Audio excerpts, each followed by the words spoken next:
අපි ගිය වීඩියෝ එකෙන් කතා කරා කොරියානු භාෂාවේ කර්ම නිපාත කියන්නේ මොනවද කියලානේ. අපි මේ වීඩියෝ එකෙන් කතා කරන්න බලාපොරොත්තු වෙනවා කොරියානු භාෂාවේ ක්‍රියාපද මොනවද කියලා. රයිට්. අපි කොරියානු භාෂාවේ ක්‍රියාපද ඉගෙන ගන්න කලින් මුලින්ම බලමු සිංහල භාෂාවේ ක්‍රියාපදයක් කියන්නේ මොකක්ද?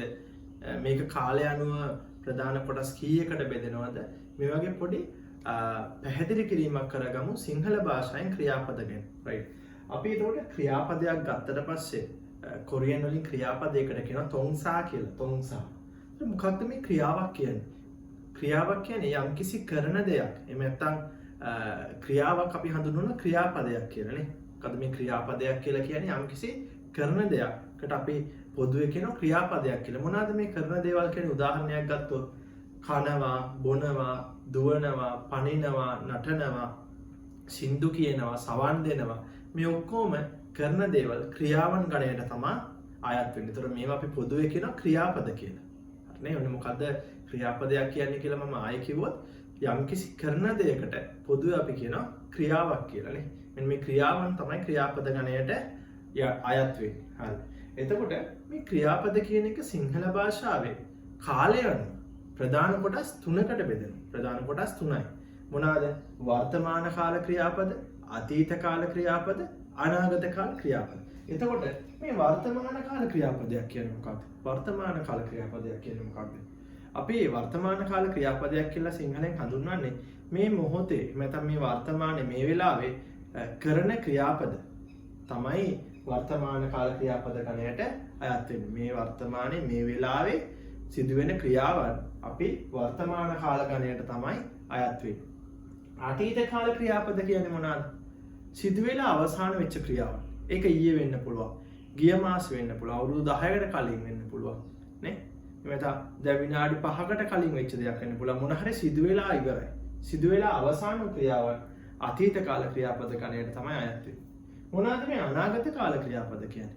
අනාගත කාල ක්‍රියාපද කියන්නේ ඉදිරියට සිදුවිය හැකි ක්‍රියාවන්. ඉස්සරහට. තාම වෙලා නැහැ. ඉස්සරහට වෙන්න පුළුවන්. හැබැයි මේ අනාගත කාල ක්‍රියාපද ගත්තට පස්සේ අපිට කියන්න බෑ 100% වෙනවා කියලා. ඒ කියන්නේ 100%ක්ම අනාගතේ වෙනවා කියලා කියන්න බෑ. වෙන්නත් පුළුවන්, නොවෙන්නත් පුළුවන්. ප්‍රෙඩික්ෂන් වගේ දේවල්. ඒ කියන්නේ අපි අනාවැ කියන්නේ වගේ දේවල් අනාගත කාල ක්‍රියාපද ගණයට අයත් වෙනවා. රයිට්. ඒතර පොඩි දල අදහසක් ඇති දැන් ඔයාලට ක්‍රියාපදයක් කියන්නේ මොකක්ද?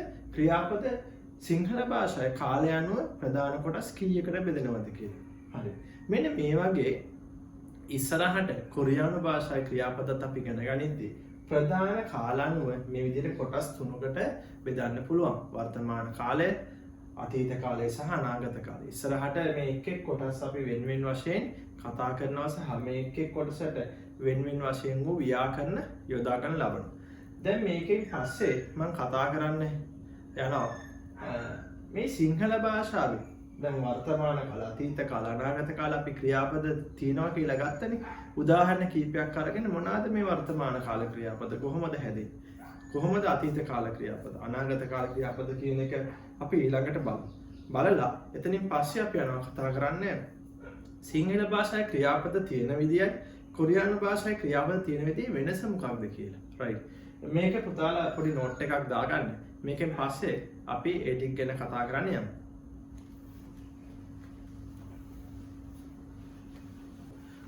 දැන් අපි යමු බලන්න උදාහරණ අරගෙන මේ මොනවාද සිංහල භාෂාවේ වර්තමාන කාල, අතීත කාල සහ අනාගත කාල ක්‍රියාපද කියන්නේ මොනවාද කියලා අපි බලමු. එතකොට පළවෙනි උදාහරණය මම ගත්තා යනවා කියන එක. යනවා කියන්නේ ක්‍රියාපදයක්, කරන දෙයක්. එතකොට මේ යනවා කියන ක්‍රියාපදේ ඔරිජිනල් කියන්නේ ඔරිජිනල් තියෙන්නේ කොරියානු සිංහල භාෂාවේ ඔරිජිනල් තියෙන්නේ යනවා කියන විදිහටමනේ. නිකන් මේ පළවෙනි මේ මොනවාද පළවෙනි කොලම් එක ඒ කියන්නේ පළවෙනි පේළියේ මම මූලික ස්වරූපය කියලා දැම්මා. ඊට පස්සේ වර්තමාන කාල ක්‍රියාපද, අතීත කාල, අනාගත කාල. එතකොට මේ යනවා කියන සිංහල ක්‍රියාපදය අපිට හම්බ වෙන්නෙම යනවා කියලා. නේ? යනවා කියන ක්‍රියාපදේ ඔරිජිනල් තියෙන්නෙම සිංහල භාෂාවේ යනවා කියලා. මේක මොන කාලෙටද අයත් වෙන්නේ එතකොට? වර්තමාන කාලෙනේ. යනවා කියන එක වර්තමාන කාලෙටදී වෙනස් වෙන්නේ නැහැ. ඒක යනවාම තමයි. ඊළඟට අතීත කාලෙට ගියාට පස්සේ මේ යනවා කියන එක අපි අතීත කාලෙන් කියනවා ගියා කියලා. සිංහල භාෂාවනේ. අනාගත කාලයෙන් කියන යාවි. කනවා කියන සිංහල භාෂා ක්‍රියාපදේ ගත්තොත් වර්තමාන කාලෙන් කනවා කියන්නේ කනවම තමයි. ඒක වර්තමාන කාලේ පවතින්නේ ක්‍රියාපදේ තියෙනම වර්තමාන කාලේ. අතීත කාලෙට ගත්තම ඒක කෑව කියනවා. අනාගතේ නම් කාවි. ඊළඟ උදාහරණේ එනවා. මේක වර්තමාන කාල ක්‍රියාපදයක්. ඒතර ඔරිජිනල් තියෙන්නේ එනවා කියලාමයි. ඒක වර්තමාන කාල ක්‍රියාපදයක්. ඒක අතීත කාලයෙන් කියන අපි ආවා. අනාගතයෙන් කියන ඒවි. ඊළඟ උදාහරණේ දුවනවා. දුවනවා කියන්නේ වර්තමාන කාල ක්‍රියාපදයක්. මේක අතීත කාලේ දිව්වා. ඊළඟ අනාගත කාලේ තියෙන දුවාවි. මෙතන පොඩි රටාවක් පුතාලා තේරුම් ගන්න උත්සාහ කරන්න. මේ සිංහල භාෂාවේ ක්‍රියාපද ගත්තට පස්සේ සිංහල භාෂාවේ ක්‍රියාපද ඔරිජිනල් තියෙන්නෙම මොන ස්වරූපෙන්ද? වර්තමාන කාලෙන් තියෙන්නේ. මේ යනවා කියන එක තියෙන්නෙම යනවා කියලා. ඒක වර්තමාන කාලේ අමුතුවෙන් යනවා කියලා හදන්න ඕනේ යනවම තමයි. නේ? කනවා කියන එක ගත්තොත් නේ? කනවා කියන ක්‍රියාපදේ තියෙන්නෙම කනවා කියන විදිහට. නේ? ඒතර මේක වර්තමාන කාලෙට අමුතුවෙන් හදන්නේ අතීතයට යදි කෑව කියලා හදනවා. නේ? එනවා කියන එක ගත්තත් එහෙමයි. ඒ විදිහට දුවනවා කියන එක ගත්තත් එහෙමයි. මම හිතනවා ඔයාලට මම මේ මොකක්ද කියන්නේ කියලා පැහැදිලි කියලා. මම කියන්න උත්සාහ කරන්නේ සිංහල භාෂාවේ ක්‍රියාපද ඔරිජිනල් තියෙන්නෙම පවතින්නෙම මොන ආකාරයෙන්ද? වර්තමාන කාල ආකාරයෙන් තමයි පවතින්නේ. ඒකට යනවා කියලා ක්‍රියාපදයක් තියෙනවා. මේක මොන කාලෙද කිව්වොත් මේක වර්තමාන කාලේ. නේ? අතීතයට යද්දී නම් ගියා කියලා හදනවා. නේ? ඒක නිසා මේ සිංහල භාෂාවේ ඕනම ක්‍රියාපදයක් තියෙන්නේ මොන කාලෙන්ද? වර්තමාන කාලෙන් තමයි තියෙන්නේ. දැන් යනවා කියන එක ඔරිජිනල් තියෙන්නේ මේ යනවා විදියට. වර්තමාන කාලෙත් ඒක යනවා. කනවා කියන්නේ කනවා. නේ? එනවා දුවනවා. වෙනස් වෙනවා අතීත කාලේ සහ අනාගත කාලේ. තමයි සාමාන්‍ය රටා. නේ? මම හිතනවා මේක පුතාට පැහැදිලි ඇති කියලා. right. ඔන්න සිංහල භාෂාවේ අපි කිව්වතකොට ක්‍රියාපද තියෙන්නේ මොන කාලෙටද? වර්තමාන කාලේ. අපි පොඩි නෝට් එකක් මේකේ දාගමු. පිළියමු. සිංහල භාෂාවේ ක්‍රියාපද පවතිනුයේ වර්තමාන කාලේ. ඔරිජිනල් ෆෝම් එක ඔරිජිනල් තියෙන්නේ මේ විදිහට. right. මේකත් නෝට් එකක් දාගන්න. මේකෙන් පස්සේ අපි යනවා කතා කරන්න කොරියානු භාෂා ක්‍රියාපද මොන ක්‍රමයකද තියෙන්නේ කියලා. right. ඔව්. දැන් අපි යනවා ඉගෙන ගන්න. අර අපි කලින් එක වගේ තියගත්තනේ සිංහල භාෂාවේ උදාහරණ කීපයක් අරගෙන ක්‍රියාපද මොනවාද වර්තමාන කාල, අතීත කාල, අනාගත කාල සහ අපි ඉගෙන ගත්තා. සිංහල භාෂාවේ ක්‍රියාපද මොන ආකාරයෙන්ද තියෙනවා කියලා අපි කිව්වේ වර්තමාන කාලයෙන් තමයි තියෙන්නේ. වර්තමාන කාලයෙන් තියෙන්නේ. හරි. ඔන්න දැන් අපි යනවා ඊළඟට ඉගෙන ගන්න කොරියානු භාෂාවේ ක්‍රියාපද කොහොමද සාමාන්‍යයෙන් පවතින්නේ කියලා. right. මේ උදාහරණ කීපය අරගෙන අපි බලමු. පළවෙනි උදාහරණය ගත්තට පස්සේදී අපිට පේනවා මූලික ස්වරූපේ කොරියානු භාෂාවේ යනවා කියන ක්‍රියාපදයේ තියෙන කාද. මූලික ස්වරූපෙන් මම ඊළඟට කියන්න මොකද මේ මූලික ස්වරූපය කියලා දැන්ට නිකන් හිතාගන්න. ඒක තමයි ඇත්තටම ඔරිජිනල් තියෙන විදිය. ඔරිජිනල් පවතින විදිය. ඒතර මූලික ස්වරූපයෙන් යනවා කියන එක කොරියානු භාෂාවෙන් කියනවා කාද කියලා. එනයි ක්‍රියාපදේ. හැබැයි වර්තමාන කාලේ කියනවා කම්නිද කියලා. නේ? ඒ කියන්නේ යනවා කියන ක්‍රියාපදයට වර්තමාන කාලයෙන් කියනවා කම්නිද. ගියා කියන එක අතීත කාලයෙන් කියනවා කත්සම්නිද. අනාගත කාලේ කල් කොම්නිද කියලා කියන යාවි. කනවා කියන එක ගත්තොත් ඇත්තටම තියෙන්නේ මොක්තා. මූලික ස්වරූපයෙන් තියෙන්නේ මොක්තා කියලා. මේක වර්තමාන කාලෙන් ලිව්වට පස්සේ අපි කියනවා මොක්සම්නිද. කනවා. වර්තමාන කාලයෙන් කොරියානු භාෂාවෙන් කියනවා මොක්සම්නිද. වැඩි ගෞරවයෙන්. ඊළඟට අතීත කාලේ ගත්තොත් අපි කියනවා මොගොත්සම්නිද. කෑවා. ඊළඟට අනාගත කාලේ කාවි කියලා කියනවා මොගල් කොම්නිද. ඒ වගේම එනවා කියන එක ගත්තොත් මූලික ස්වරූපයෙන් කියනවා ඕදා. වර්තමාන කාලෙන් එනවා කියන එක කියනවා ඔම්නිදා. ඊළඟට ආව කියලා කියන අතීත කාලෙන් වත්සම්නිදා. උල් කොම්නිදා කියලා කියනවා අනාගත කාලේ ඒවි. දැන් බලන්න මේ පොඩි රටාවක් තියෙනනේ සිංහල භාෂාවයි මේකයි පටලවා ගන්න එපා. සිංහල භාෂාවේ මම කිව්වා ක්‍රියාපද මේ බලන්න තියෙන්නෙම වර්තමාන කාලේ. යනවා කියන එක යනවම තමයි. වර්තමාන කාලෙන් ආයි වෙනස් වෙන්නේ නැහැ. හැබැයි කොරියානු භාෂාවේ එහෙමද කියලා බලන්න. කොරියානු භාෂාවේ ඇත්තටම ක්‍රියාපදයේ තියෙන විදියයි වර්තමාන කාල ක්‍රියාපදයේ ආරම්භ බලන්න. වෙනස් නේ. පුතාලට පේනක ලොකු වෙනසක් තියෙනවා. මොකද්ද මේ වෙනස? මොකද්ද මේ වෙනස? මේ දෙකේ වෙනසක් පේනවා නේද? මේ වගේ වෙනසක් පේනවා නේද? right. ඒ වෙනස මොකක්ද කියලා මම කිව්වොත් කොරියානු භාෂාවේ ක්‍රියාපද ඇත්තටම තියෙන්නේ මේ එකම කාලයකටවත් නෙමෙයි. මොකද එකම කාලයකටවත් නෙමෙයි කියන්නේ. කොරියානු භාෂාවේ ක්‍රියාපද තියෙන්නේ වර්තමාන කාලයටත් නෙමෙයි. අතීත කාලයටත් නෙමෙයි අනාගත කාලයටත් නෙමෙයි. මේ කියන්නේ එකම කාලයකටවත් නෙමෙයි කොරියානු භාෂාවේ ක්‍රියාපදේ ඇත්තටම තියෙන්නේ. ඒ කියන්නේ සාමාන්‍යයෙන් තියෙන ස්වරූපය ඔරිජිනල් ෆෝම් එකට අපි නමක් කියනවා මූලික ස්වරූපයෙන් තමයි තියෙන්නේ. එකම කාලයකටවත් අදාළ නැහැ. කොරියානු භාෂාවේ ක්‍රියාපද තියෙන්නේ මූලික ස්වරූපේ. ඔරිජිනල් ෆෝම් එකෙන් තමයි තියෙන්නේ. එතකොට මේ මූලික ස්වරූප ක්‍රියාපදය කියන්නේ මොකද්ද?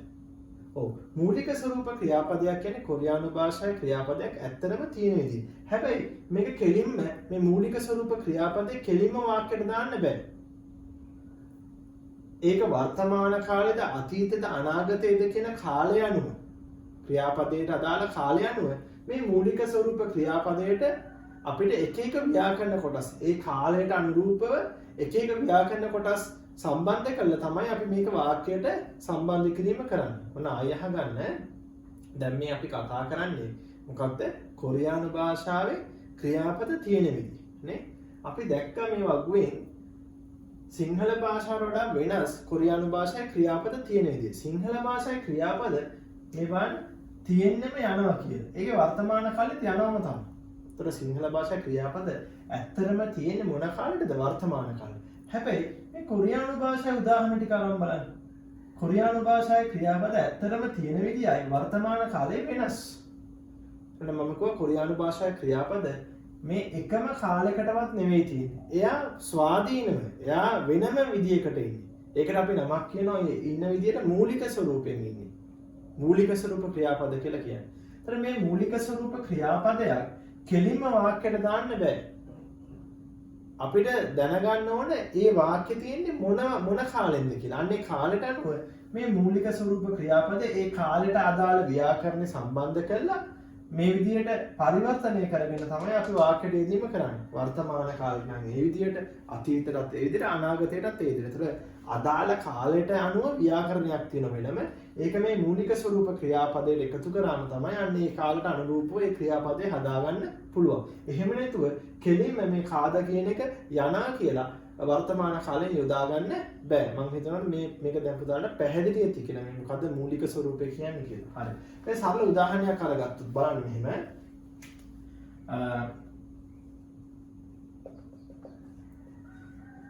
මම ගෙදර යනවා.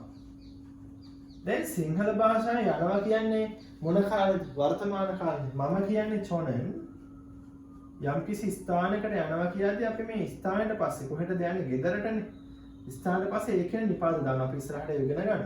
චොනන් තිබේ යනවා කාදා කියලා මෙහෙම වාක්‍ය ලියන්න බෑ කියලායි මම මේ කියන්නේ.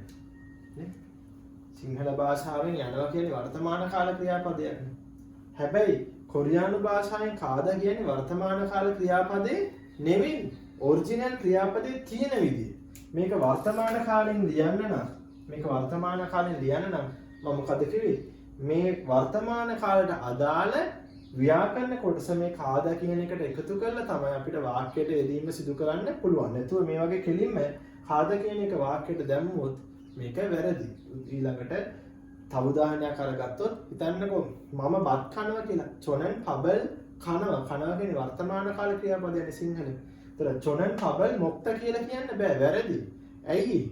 මේ මුක්ත කියන්නේ කොරියානු භාෂාවේ වර්තමාන කාල ක්‍රියාපදය නෙමෙයි. ඒක මූලික ස්වරූප ක්‍රියාපද. ඒක වර්තමාන කාලයට දාන්න ඕන නම් අපිට ඒකට අදාළ ව්‍යාකරණ ගෙනල්ලා සම්බන්ධ කරලා තමයි අපිට වර්තමාන කාලේ ඒ ක්‍රියාපදේ පරිවර්තනය කරගන්න පුළුවන්. ඒ නිසා පටලවා ගන්න එපා. ඒක තමයි විදිය. එතකොට ඔන්න අපි දැනගත්තා කොරියානු භාෂාවේ ක්‍රියාපද ඇත්තටම තියෙන්නේ මොන ක්‍රමයකද? මූලික ස්වරූප ක්‍රමයක තමයි තියෙන්නේ. ස්වරූප ක්‍රියාපදවල විශේෂත්වය මොනවද කියලා අපි ඒකට කලින් මේක නෝට් එකක් විදිහට පුතාලා ලියා ගන්න. ඊට පස්සේ අපි පොඩි නෝට් එකක් ලියමු ඒක යටින් මේ වගුව යටින් පොඩි නෝට් එකක් ලියමු. මුලින් මේ ටික ලියා ගන්නකො.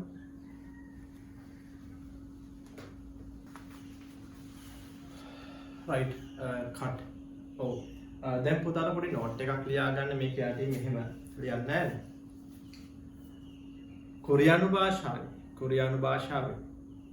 කොරියානු භාෂාවේ ක්‍රියාපද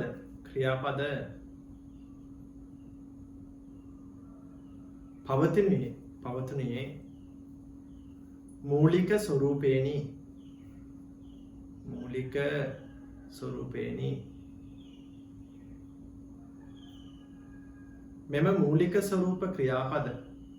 මෙම මූලික ස්වරූප ක්‍රියාපද කෙලින්ම වාක්‍යයට එකතු කිරීම සිදු කළ නොහැකිය. මෙම මූලික ස්වරූප ක්‍රියාපද කෙලින්ම වාක්‍යයට එකතු කිරීම සිදු කළ නොහැකිය.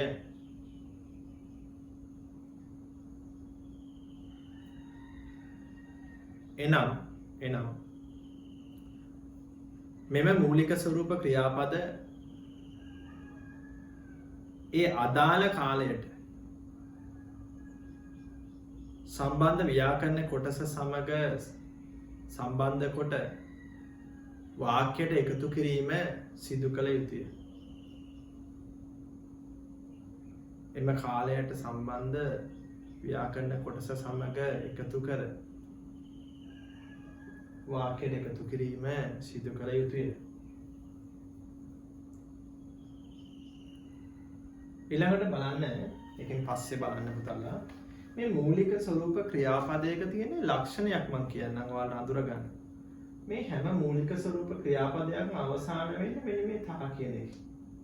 මේ කාදා, මොක්තා, ඕදා ඔය විදිහටනේ. මේ බලන්න මෙතනින් මෙන්න මේ තා කියන එකෙන් තමයි අවසාන වෙලා තියෙන්නේ නේ. එතකොට තා වලින් අවසාන වෙන හැම එකම මූලික ස්වරූප ක්‍රියාපද නෙවෙයි. හරිනේ? හැබැයි මූලික ස්වරූප ක්‍රියාපද හැම එකක්ම අවසාන වෙන්නේ මේ තා වලින්. එකක්. ඊළඟට මේ මූලික ස්වරූප ක්‍රියාපද ශබ්ද කරද්දී උච්චාරණය කරද්දී ඔයාලට හිතෙන්න පුළුවන් සර් මෙතන ලියලා තියෙන කාද කියලා. හැබැයි මෙතන මොක්ද නෙන්න ඕනේ. මේක මොක්තා ලියුවේ කියලා. ඒකත් මම පැහැදිලි කරන්නම්. මේ මූලික ස්වරූප ක්‍රියාපදයක් මම කියන්නේ අවසාන වෙන්නේ තා වලින් කියලා. මේ අවසානයේ තියෙන මේ තා කියන අකුරට කලින් ඉස්සරහින් හල් අකුරක් නම් තියෙන්නේ. අපි මේකේ ශබ්ද ගන්නේ පළවෙනි ශබ්දේ. පළවෙනි ශබ්දේ මොකද්ද මේකේ? මේ ව්‍යංජනයේ ශබ්ද දෙකක් තියෙනවා තද කියලා. මේකේ පළවෙනි උච්චාරණය තනේ. එතකොට මම කියන්නේ මේ මූලික ස්වරූප ක්‍රියාපදයක මේ අවසානයේ තියෙන මේ මෙන්න මේ තා කියන අකුරට කලින් හල් අකුරක් නම් තිබ්බේ අපි මේක ශබ්ද කරන්නේ තා කියලා මොක්තා. හැබැයි මේකට කලින් හල් අකුරක් නම් නෙවෙයි නම් තිබ්බේ අර පුරුදු පරිදි කලින් අපි උච්චාරණය කළ විදිහට දෙවෙනි අකුර දෙවෙනි උච්චාරණය දා නේ කාදා ඕදා ඔය විදිහට. මේක කොහොමද මේ විදිහට උච්චාරණය කරන්නේ? මේ වගේ හල් අකුරක් තියෙන එකක් ආයි තිබුණොත් මේක ඉබ්දාද ඉත්තානේ. ඇයි තාවුනේ? මෙයාට කලින් ඉස්සරහා හල් අකුරක් තිබිච්ච නිසා. දැන් පුතාලා දලා අදහසක් ඇති මේ මූලික ස්වරූප ක්‍රියාපද කියන්නේ මොනවාද කියලා නේ. ඊට පස්සේදී යටින් ලියාගමු මෙහෙම ලියන්න මූලික ස්වරූප ක්‍රියාපද වලට උදාහරණ ටිකක් ලියමු. කාදා, ඕදා, මොක්තා, ඉත්තා.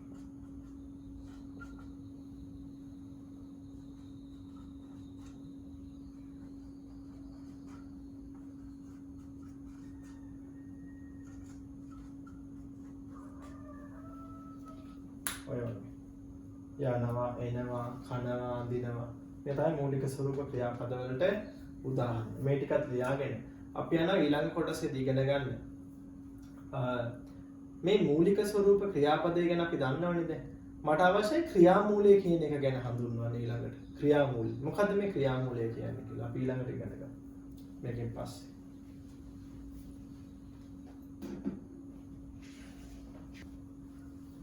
cut. ඔව්. අපි යනවා දැන් ඊළඟට ඉගෙන ගන්න ක්‍රියාමූලය ගැනනේ. මේ දක්වා අපි ඉගෙන ගත්තා ක්‍රියාපදයක් කියන්නේ මොකක්ද කියලා සිංහලෙනුත් ඉගෙන ගත්තා. ඊළඟට සිංහල භාෂාවේ ක්‍රියාපද තියෙන්නේ මොන කාලෙන්ද කියලා ඉගෙන ගත්තා. එතනින් පස්සේ අපි ඉගෙන ගත්තා කොරියානු භාෂාවේ ක්‍රියාපදයකට කියන නම ඉගෙන ගත්තා. කොරියානු භාෂාවේ ක්‍රියාපද ඔරිජිනල් පවතින විදිය ගැන කතා කරා මූලික ස්වරූප ක්‍රියාපද කියලානේ. දැන් අපි යනවා ඊළඟ මාතෘකාව ක්‍රියාමූලය. මොකද්ද මේ ක්‍රියාමූලය? ඒතර ක්‍රියාමූලය කියලා සරලව මම පැහැදිලි කරොත් මොකද්ද ක්‍රියාමූලය කියන්නේ කියලා. මේ මූලික ස්වරූප ක්‍රියාපදයක අර අවසානයේ මම කිව්වා හැමතිස්සෙම අවසාන වෙන්නේ කාගෙන්ද? තා නේ. මෙන්න මේකේ. එතකොට මෙන්න මේ මූලික ස්වරූප ක්‍රියාපදයේ අවසානයේ තියෙන අග තියෙන තා ඉවත් කරාට පස්සේ ඉතිරි වෙන වචන කොටසට අපි නමක් කියන ක්‍රියාමූලය කියලා. ක්‍රියාමූලය නේ. ඒතර උදාහරණ කීපයක් අපි බලමු. මෙන්න මූලික ස්වරූප ක්‍රියාපද මම කීපයක් අරගත්තා. පළවෙනි එක කාද. කාද කියන්නේ යනවා කියන එකනේ. මේ යනවා කියන එකේ කොහොමද ක්‍රියාමූලය ගන්න? ඒතර අපි කිව්වා මේ මූලික ස්වරූප ක්‍රියාපදයේ අවසානයේ තියෙන තා අයින් කරනවා. නේ? ඒ කියන්නේ මේ කාද කියන එකේ අවසානයේ තියෙන තා අයින් කරා මෙන්න මේ ඉතුරු වෙන වචන කොටසට අපි නමක් කියනවා. මේකට ක්‍රියාමූලය. එතන කාද කියන එකේ ක්‍රියාමූලය මොකද්ද? කා. ඕද කියන එක ගත්තොත් මේ අවසානයේ තියෙන තා අයින් කරාට පස්සේ ඉතුරු වෙන නේ එක අකුරක් වෙන්න පුළුවන්. ඉතුරු වෙන්නේ අකුරු කීපයක් වෙන්න පුළුවන්. මේ වචන කොටසට අපි නමක් කියන මොකක්ද? ක්‍රියාමූලය. මේ මූලික ස්වරූප ක්‍රියාපදයේ ක්‍රියාමූලය. එතකොට කාද කියන මූලික ස්වරූප ක්‍රියාපදයේ ක්‍රියාමූලය මොකද්ද? අවසානයේ තියෙන තා අයින් කරාම ඉතුරු වෙන්නේ කා. කා තමයි ක්‍රියාමූලය. එතකොට ඕද කියන මූලික ස්වරූප ක්‍රියාපදයේ ක්‍රියාමූලය මොකද්ද? අවසානයේ තියෙන තා අයින් කරාම ඉතුරු වෙන්නේ ඕ. ඒ තමයි ක්‍රියාමූලය. මොක්ත කියන එකේ ක්‍රියාමූලය මොකද්ද? මේ අවසානයේ තියෙන තා අයින් කරාම ඉතුරු වෙන්නේ මොකද්ද? මොක්. නේ? මෙන්න මේක තමයි ක්‍රියාමූලය. මොක් කියන්නේ ක්‍රියාමූලය. මොක්ත කියන මූලික ස්වරූප ක්‍රියාපදයේ ක්‍රියාමූලය මොක්. ඉත්ත කියන එකේ මොකක්ද? ක්‍රියාමූලය අවසානයේ තියෙන තා අයින් කරාම ඉතුරු වෙනවා ඉප් නේ. ඕක. ඒ ක්‍රියාමූලය. තව උදාහරණයක් ගත්තොත් මේ වගේ තනිදා. තනිදා කියන්නේ පුරුද්දක් විදිහට යනවා එනවා කියන එක. මේකේ මොකද ක්‍රියාමූලය? දැන් මේකේ තා දෙකක් තියෙනවා. මේ දෙකම අපි අයින් කරනවද නෑ. ඒකයි අපි කිව්වේ මේ අවසානයේ තියෙන තාය අයින් කරන්න කියලා. අන්න එතකොට මේකේ ක්‍රියාමූලය මොකක්ද එන්නේ? තනිය. ක්‍රියාමූලය නේ. ওই විදිහට තමයි අපි ක්‍රියාමූලය අඳුරගන්නේ. කොහොමද ක්‍රියාමූලය අඳුරගන්නේ? මූලික ස්වරූප ඕනම මූලික ස්වරූප ක්‍රියාපදයක මේ අවසානයේ තියෙන තා ඉවත් කරාට පස්සේ ඉතුරු වෙන මේ වචන කොටසට අපි නමක් කිව්ව කවුද? ක්‍රියාමූලය නේ. ඒතර මොකටද මේ ක්‍රියාමූලය අපි අඳුරගන්නේ? එයි මොකද්ද මේකේ වැදගත්කම? ඉස්සරහට අපි කතා කරන බොහොමයක් ක්‍රියාපද සම්බන්ධ ව්‍යාකරණ එන්නේ ක්‍රියාමූලෙත් එක්ක. හේතුව මේ කෙලින්ම මූලික ස්වරූප ක්‍රියාපදයට අපිට ව්‍යාකරණ සම්බන්ධ කරන්න බෑ. අපි සම්බන්ධ කරනවා ක්‍රියාමූලෙත් එක්ක. මූලික ස්වරූප ක්‍රියාපදයට කෙලින්ම සම්බන්ධ කරන්න බෑ. ඉස්සරහට යෙදෙන හැම ව්‍යාකරණයක්ම ක්‍රියාපදවලත් එක්ක යෙදෙන මේක ක්‍රියාමූලයට තමයි අපි සම්බන්ධ කරන්නේ. එතකොට ඔයාලට වර්තමාන කාල ක්‍රියාපද ලිව්වත්, අතීත කාල ක්‍රියාපද ලිව්වත්, අනාගත කාල ක්‍රියාපද ලිව්වත්, තව ක්‍රියාපද වලින් යෙදෙන තව වෙනත් ව්‍යාකරණ ගැන අපි කතා කරත් හැමතිස්සෙම අපි කතා කරන්නේ ක්‍රියාමූලයට මෙන්න මේ ව්‍යාකරණ කොටස දාලා තමයි මේක හදාගන්නේ කියලා. එතකොට ඉස්සරහට මේ වැදගත්ම වෙන වචනයක් තමයි ඩෙෆිනිෂන් එක තමයි මේ ක්‍රියාමූලය කියන්නේ. ක්‍රියාමූලය කොහොමද අඳුරගන්නේ කියන එක පුතාලට ගොඩක් වැදගත් වෙයි. හරි. මම හිතනවා මේකත් ඉතාම පැහැදිලි ඇති කියලා කොහොමද ක්‍රියාමූලය අපි අඳුරගන්නේ. ක්‍රියාමූලය කොහොමද අඳුරගත්තේ? මේ මූලික ස්වරූප ක්‍රියාපදයේ අවසානයේ තියෙන තා අයින් කරාට පස්සේ ඉතුරු වෙන වචන කොටසට අපි නමක් කවුද? ක්‍රියාමූලය. ක්‍රියාමූලය. right. මේකත් නෝට් එකක් දාගන්න. ඊළඟ වීඩියෝ එකෙන් අපි කතා කරමු වර්තමාන කාල ක්‍රියාපද. කොරියානු භාෂාවේ වර්තමාන කාල ක්‍රියාපදයක් කොහොමද නිර්මාණය කරන්නේ කියලා. right. Thank you.